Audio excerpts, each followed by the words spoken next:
রান্নার আয়োজনে আজকে থাকবে পোয়া মাছ দিয়ে কি তরকারি রান্না করি দেখেন, চোখ রাখেন।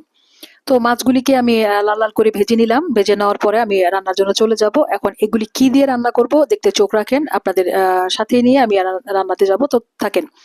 নিয়ে নিলাম আলু, নিয়ে নিলাম আপনার টমেটো, আর নিয়ে নিলাম এখানে আপনার মটরশুঁটি। তো তিনটাকে দিয়ে আমি আজকে পোয়া মাছ রান্না করব। তো চোখ রাখেন, দেখতে থাকেন, রান্নায় চলে যাব। আসেন আমার সাথে।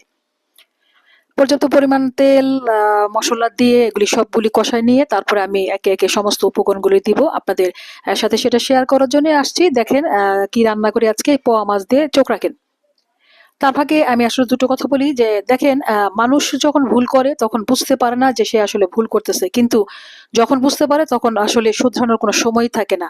একটা সময় আমাদের মাঝে ইগো এত বেশি কাজ করে, কিন্তু তখন মানুষের কি হয় জানেন, হিতাহিত কোনো জ্ঞান থাকে না। তো এই জন্য আমরা আসলে ইগো পরিহার করব। ইগো নিয়ে আসলে সমাজে বাস করা যায় না, পরিবারের সাথে বাস করা যায় না। তো এই হচ্ছে আজকে রান্নার ছোট পরিসরের ছোট্ট আয়োজন। আর যারা আমার চ্যানেলটার পাশে আছেন তাদেরকে অনেক ধন্যবাদ। এই আপনার আলু, টমেটো, মটরশুঁটি দিয়ে একদম কষাই নিয়ে অল্প একটু পানি দিব, যতক্ষণ না পর্যন্ত সেদ্ধ হয় সে পর্যন্ত চোখ রাখেন, থাকেন সাথে। মোটামুটি সিদ্ধ হয়ে আসছে। এখন আমি একে একে মাছগুলি ভেজে রাখছিলাম সেগুলি দিয়ে দিব। তারপর অল্প পরিমাণ ঝোল দিয়ে তারপর নামাই নিব। ফাইনাল লুকটা আপনাদেরকে দেখাবো। এভাবে আপনারা মটরশুঁটি দিয়ে, এখন যেহেতু শীতের সিজন, মটরশুঁটি দিয়ে, টমেটো দিয়ে, আলু দিয়ে, যেকোনো মাছ দিয়ে রান্না করতে পারেন। আমি রান্না করলাম আজকে পোয়া মাছ।